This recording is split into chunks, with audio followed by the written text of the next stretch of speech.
Does it feel like things are changing? Yep, feels like things are always changing each and every day. The way that we do things today is very different than how we did them a year ago, even a decade ago. Is that by wisdom? Is that by us aging? Is that by a learned experience? I'm not so sure, but in today's conversation with Melanie Joy, we are talking about the experience of what it means to grow as a woman, what it means to fully come into our own and our space, and even the dance of polarity. Not only what's happened historically, but also the impact that our lives have each and every day based on the choices that we make and what we want to put out into the universe. So buckle up as I am joined by Melanie Joy in this important conversation of stepping fully into our feminine. Can't wait to see you guys.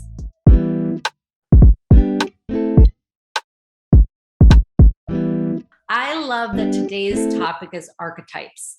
It feels like a sexy word that no one knows what it means in its entirety. Like there's not a universal definition for it.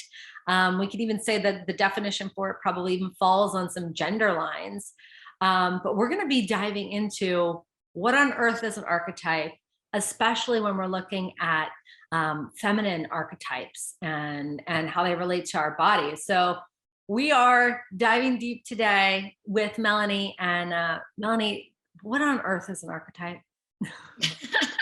Love that you said that. Yeah, it's everything that you just said. It's a universal energetic language.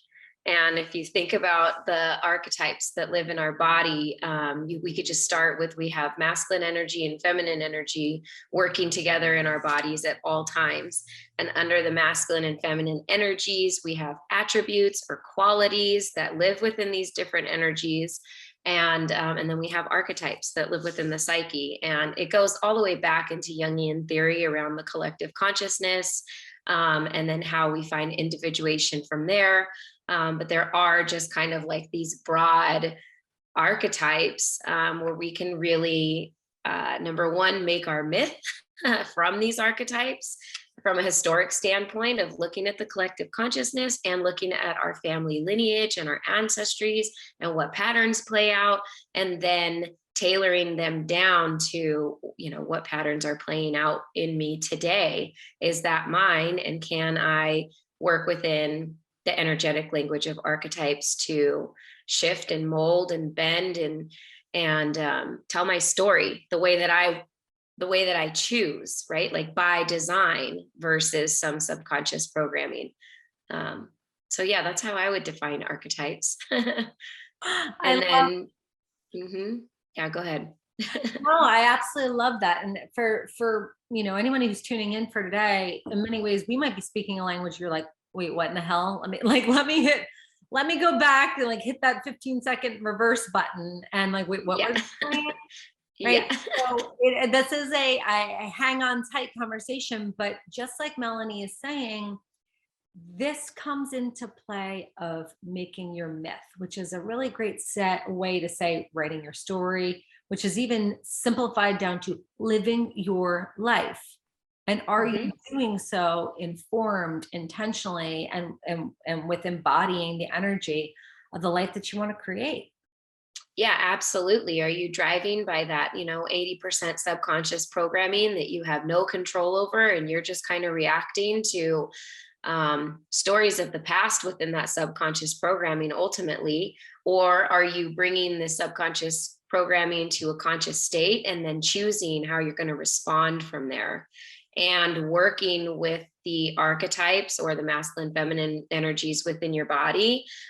You said something about, you could look at archetypes like gender roles, but and also not, right? Like I could be exhibiting attributes of the archetype of king, warrior, magician, lover within a masculine or a feminine role. And then what does that look like? And how does that play in my body? And then at the same time, my favorite archetypes right now are going to be, maiden, wild woman, mother, and crone from a women's standpoint. And that's really the rabbit hole that I'm in, are the female archetypes and how those are playing out within a masculine dominated society, So I'm just really down a rabbit hole with that. And have created a course on masculine and feminine attributes, which is free and simple. And if you are a deer in a headlight with what we're talking about right now, you can just download this free PDF.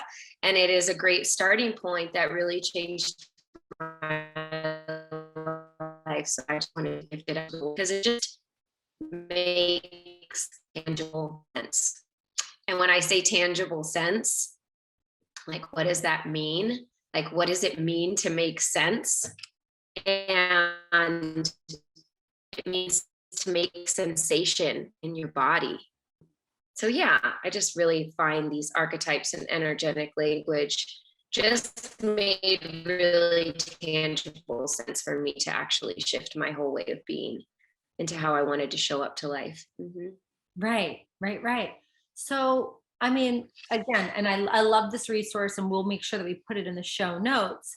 Why don't we just like break it down? And I love that you're like, yeah, I'm down a rabbit hole here. And I am a big fan of a rabbit hole, because many times when we go down a rabbit hole, we just deepen our learning and our understanding and how we relate to something.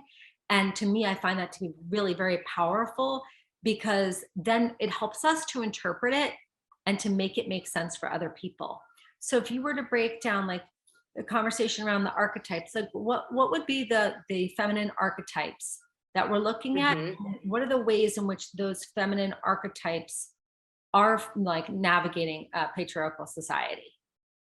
Yeah, I love it. So I'll first off, we'll just coin this book. It's called The Heroine's Journey by Maureen Murdock. And I will also start by saying I studied Joseph Campbell's literature on the hero's journey for a good year before I found Maureen Murdock's literature on the heroine's journey, which really closed the loop on me as far as the archetypical stages that we go through in life as a woman. I feel like as a woman, we kind of are here to live 2 incarnations in this life. And we can look at it archetypically being the first one, the first half of our life in the hero's journey, that outward expression of slaying the dragons, getting the job, doing the degrees, like all that outward expression of accomplishment is the first half of our life.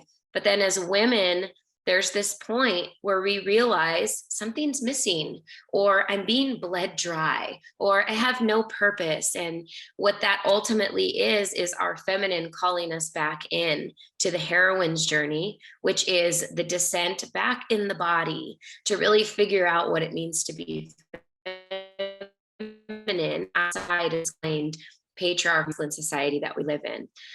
So when it comes to women archetypes, I love the book. First off, The Heroine's Journey by Maureen Murdock. And just to note that she was an understudy of Joseph Campbell. And she asked Joseph, do I need to rewrite this story for women? And Joseph, of course, in the male lens said, no, I don't think that's really necessary. And so she, of course, said, right, let me write the book then. And that's where we get The Heroine's Journey. And it really can be, narrowed down to 4 stages. And those 4 stages are pretty organic in this patriarchal society that we live in. We're going to go through it one way or another.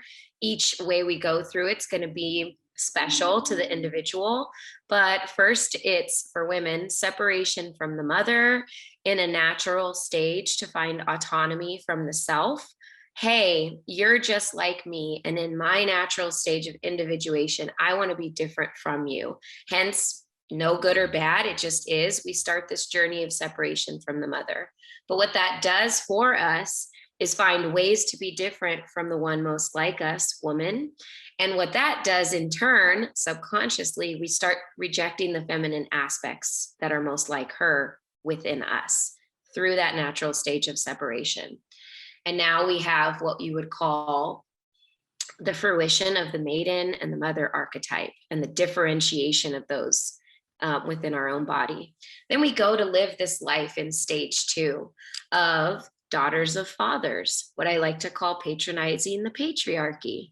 It's this illusory boon of success in the masculine world, that outward expression of career, family, the degrees, the certificates, all these things that really define us outside of ourselves from a measure of success.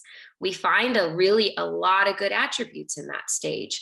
We learn a lot of masculine attributes in that stage that really serve us in life, such as discipline and execution and analytics and linear production, right? And so this is great. And then we come back to this fourth stage where we're like, oh shit, something's missing.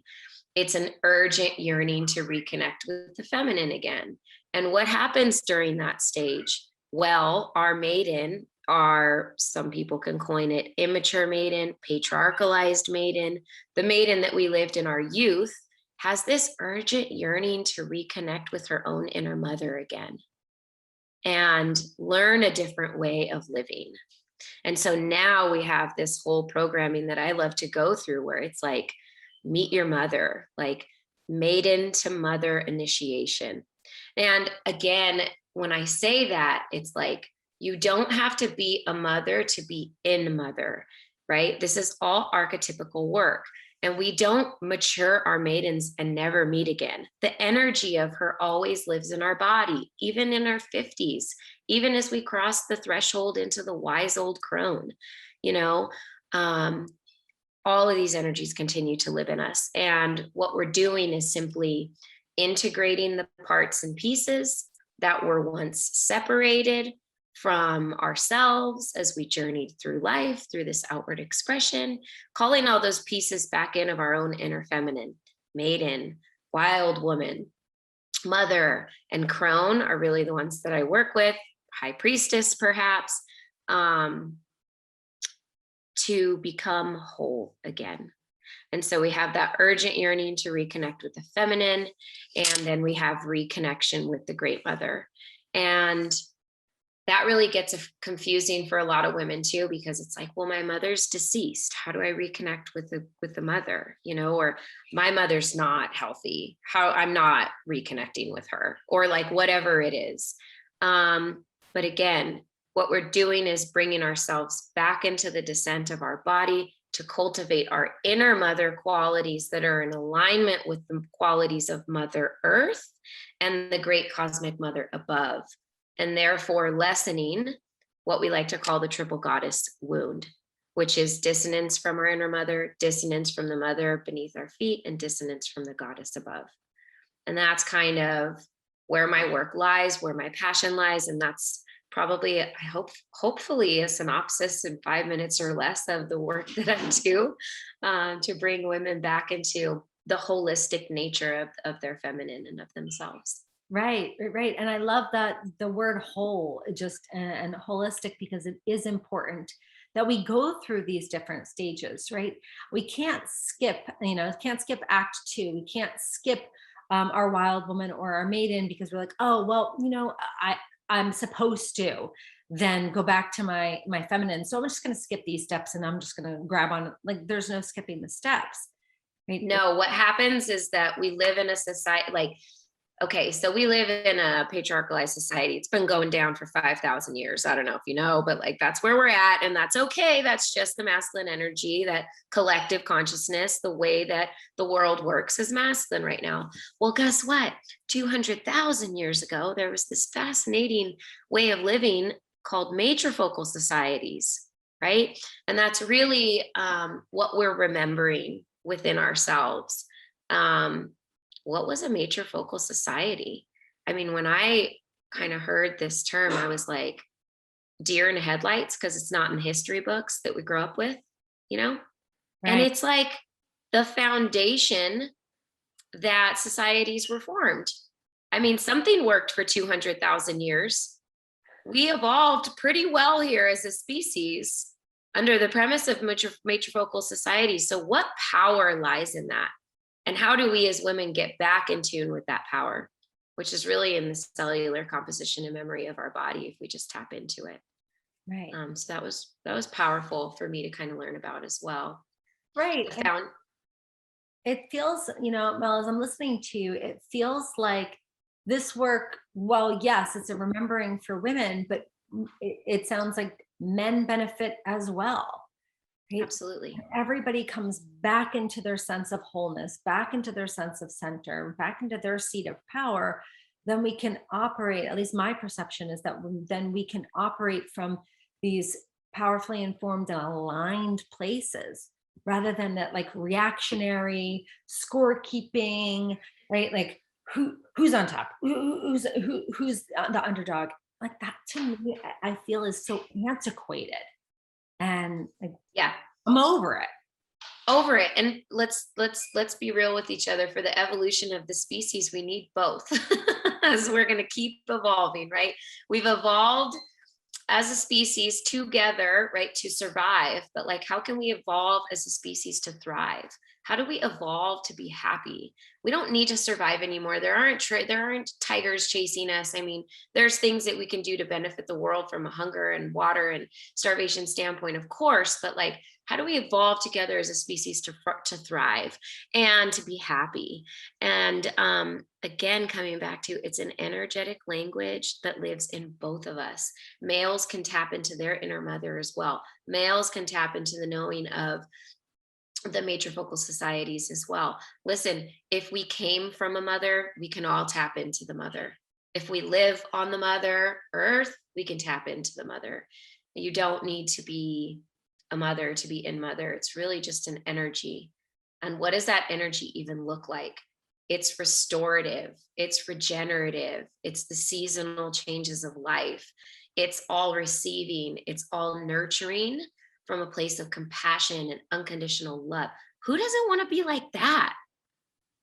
Right. Well, that's what I was just going to ask you is like, and I know it's not as black and white as, good or bad, healthy or unhealthy, but I do know enough that sometimes we're operating from that divine motherhood place or divine feminine energy or divine masculine energy. And then there's also the wounded, like the wounded mother, the wounded feminine, the wounded masculine. So I'm just curious, like, as we're coming up with a working definition of the mother, can you talk about it from both of those sides? So if the Yeah. divine mother is, and that's the language I'm using, but if the divine mother is nurturing and like all giving, all receiving, what would the wounded mother, like, what are some of the Yeah. attributes of the wounded mother? I'm so happy that you asked this.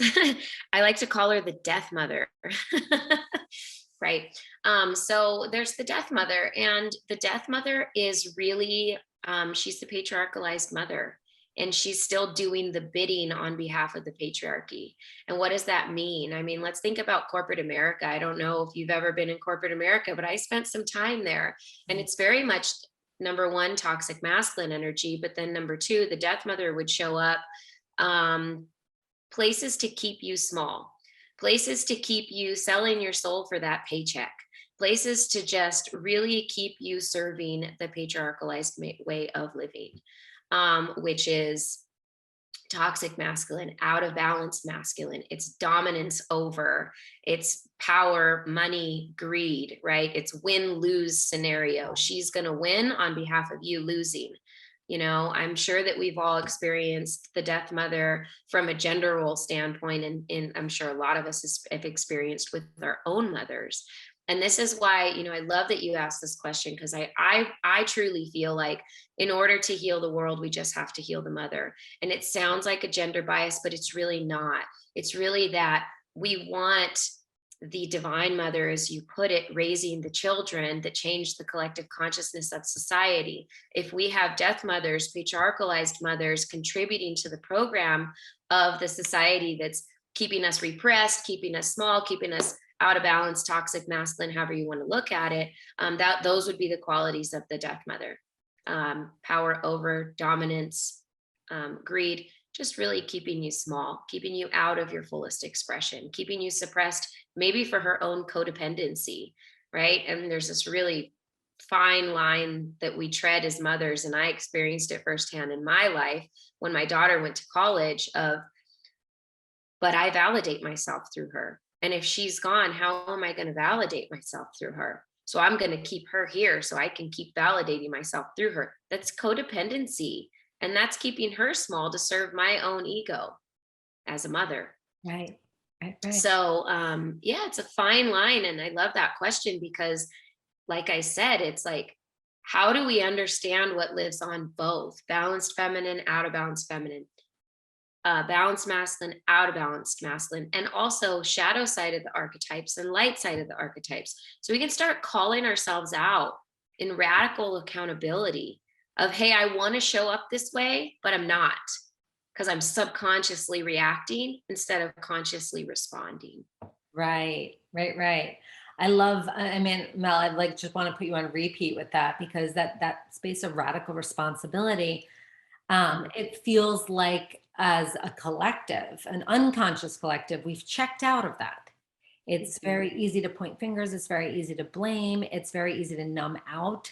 Someone had sent me a TikTok recently, and I've been told you've got to get on TikTok more. You've got to get the company on TikTok, and I just like can't get into it at the moment. This tide might change, but I just thought to myself, I don't want to find other ways to numb. I want to live out in the world where I'm touching things and I'm experiencing things and I'm talking to people. And I understand we also have to balance that living in a digital age, but it feels like, it's important that as we're healing the mother that resides within all of us, that it comes with connection, and it comes with being awake. And sometimes that's scary.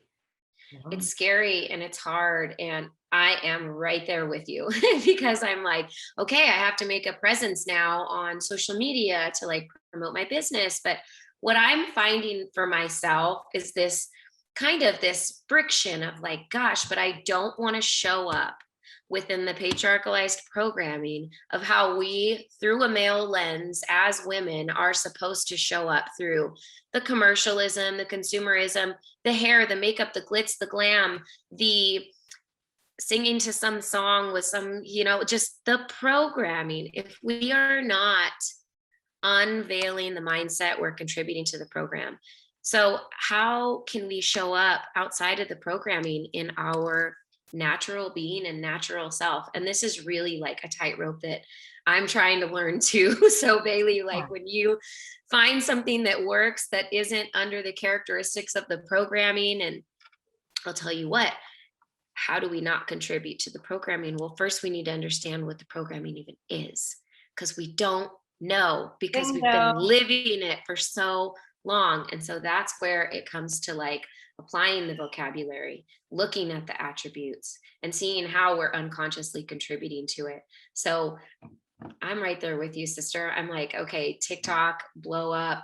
And also, it comes into the crone, right? Like welcoming wisdom through aging doesn't consist of staying under the patriarchalized concrete of forever young. Right.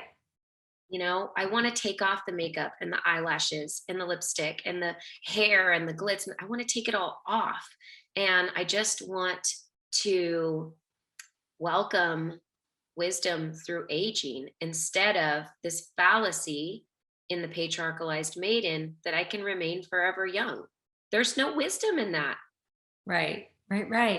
Well, and I also think that the middle ground, at least in my mind, is about the intersection of expression and alignment, right? Mm-hmm. And to me, like when we come up with the expression that's the most true for us.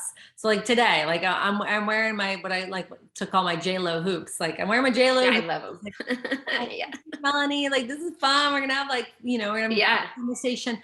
And it's like, but this is for me. There was a time when it wasn't, right? Exactly. So exactly. Expression for me. But the truth is, and I'm so curious about your weigh-in on this, is that this expression of me was only able to be birthed when I got deeper and deeper in relationship with myself. Mm-hmm. Yeah. When you started peeling apart the programming, and Maureen Murdock talks about it, and I talk about it too. It's like the bridge between, the bridge between what was, but not yet there, right? I'm no longer there, but I'm not yet here. Who am I in between? And Maureen Murdock talks about it of like not aborting the rebirth, right? The most detrimental thing that we can do is get off of the bridge between and go back to what was before we rediscover what is. It's so hard not to abort the rebirth because there is so much confusion in between. Right. Who I was and who I'm becoming. Right. So navigating that. It's funny that you say that, because I would also, talking to people like for a living, and talking to different ages, different genders, different, like, all over the globe. And I can say that in a collective, my collective experience has been very much like 2022 or 2020, the start of the pandemic and the shutdown and the, like, dissolving of the busy, the externally busy, like all of our satellites, and coming back into ourselves. It was kind of the flavor of like, oh shit, right? Like, oh, I gotta look this stuff in the mirror. And Yeah. so just like the hero or the heroine's journey, there was the rise of the awareness, and it was having to accept the call. And it's like, okay, well, things have to change. All right. Yeah. Yep. I'm in enough pain, right? We know that people are motivated through pleasure or pain. And then I'm in enough pain. I'm ready to make the change. And that's what's been interesting is actually, and even I've never read that book, but that's a concept I talk about often, is the bridge. So it is really alluring to try and go back to who you were or what was before, while we're on our mission to who we are becoming. But the thing is that as we're on that bridge, at least my perception is we're on that bridge, there gets to be that tipping point where you're further away from who you were, that journey back's going to be a lot longer than forging forward, right? And that's the vibe, at least of 2022 for me, is like, let's get the show on the road. Yeah. Forge ahead. Well, it's like, it's like coming out of a plant medicine ceremony and saying, oh my God, I can't unsee that. Once you have lifted the veil to your own awareness that things have to change, like, you can't unsee it. Are you going to go back? I like to call it I was so determined to get past the threshold of no return. But that doesn't mean once I'm past the threshold of no return that I have figured it all out yet on the other side. And that doesn't mean that I look at the threshold of no return and want to go scraping and crawling back, because like, it's really getting comfortable with the unknown on the other side, and being able to receive the abundance of creative solutions, the limitless amount of creative solutions that are out there on the other side. Are you open to receiving that? Otherwise, you're going to be consistently looking in the rearview mirror, trying to get back to the bridge of no return, not being able to unsee that you just can't live like that anymore. You can try to repeat the wheel onto your, into your ascension, but like, probably not. What is the definition of insanity? You try it again and again, and the same results over and over. That's what's going to happen when you go back through the threshold of no return. It's going to be the same result. Can't unsee it. Got to move forward. Can you trust it? And can you be open to receiving the abundance of creative solutions to where you're trying to get? Right. But I truly think that the only way that you can trust it and move forward into the complete unknown, like we're going blank canvas, dark cave, like where you're headed, you've never been before. I feel like the only way in which we can do that without trying to run backwards or look in that rearview mirror the entire way is to get into relationship with ourselves. 100%. Right? Yeah. But 100%. when we haven't been taught that, because we've been taught by the programming is convenient, right? If you all drink this Kool-Aid, right? If you all follow the programming, then we're all on the same page, and there's a predictability and there's an expectation and societal norms that are just kind of herding everyone together. And it's no diss if that's what feels good for you and that's your truth, right? Absolutely. I would just invite everybody to consider, is that actually your truth? Or was it given to you? Right. Were you taught that? Were you taught that, again, not because it was bad, but because, listen, we all went through the education system. We all went out into America and tried to cultivate jobs, whether you were an entrepreneur, whether you were going into the corporate world, your path led you down a certain wheel unconsciously before you pump the brakes to say, hey, is this actually what I want?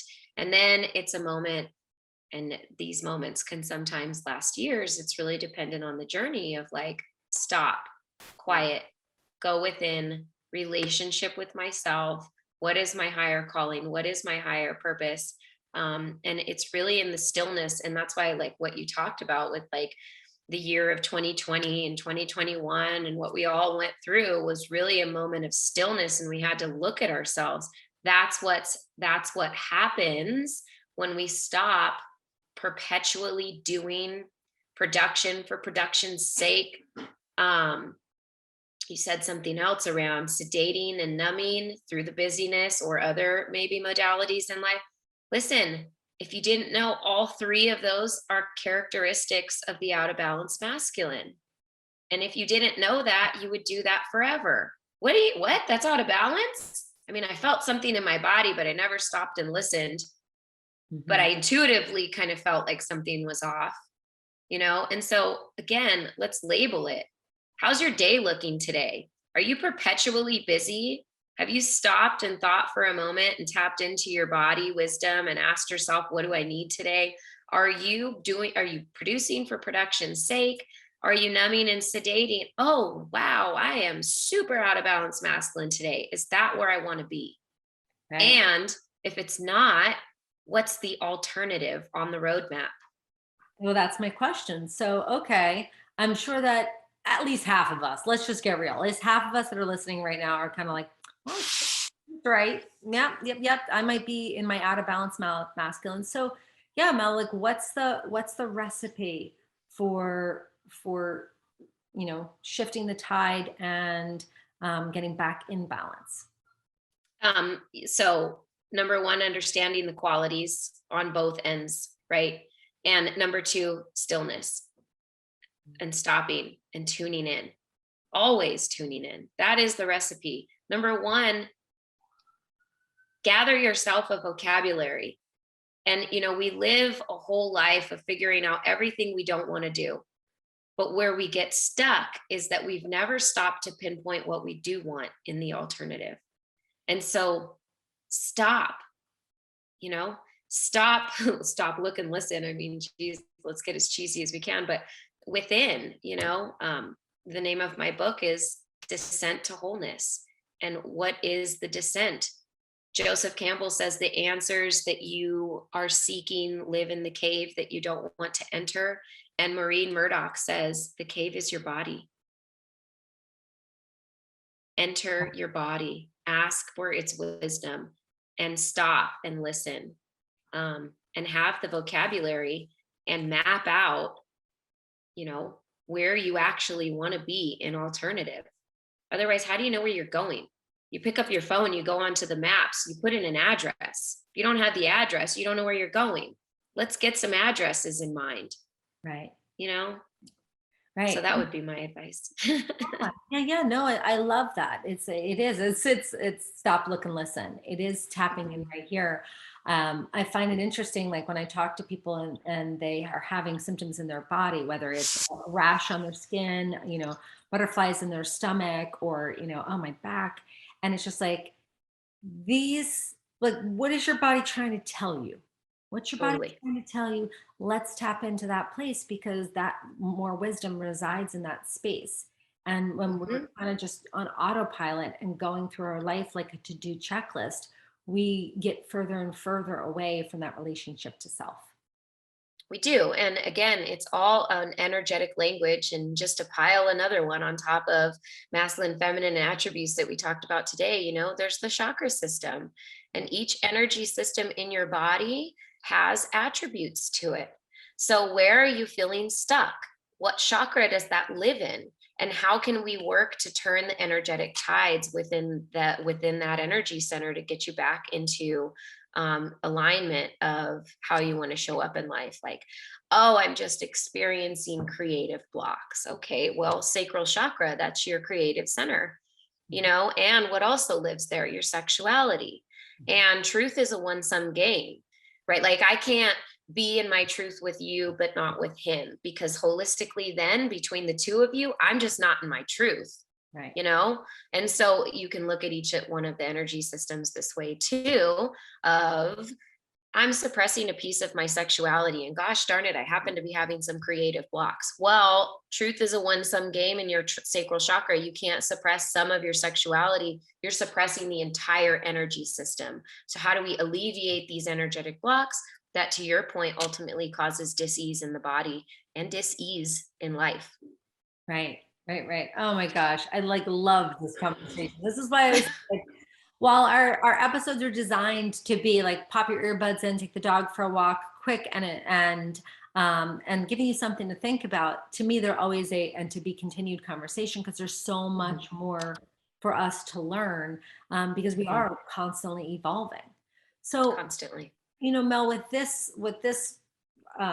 consciousness and with this framework of the archetypes, what would you say? And I know it's a really broad question, but just like armchairing it, what would you say is like next for people, right? Like, okay, I'm aware. Okay, I'm headed into the unknown. Okay, oh, if I'm out of balance, I got to stop, look, and listen. Right. So, what would we say is like, what's next? Root down.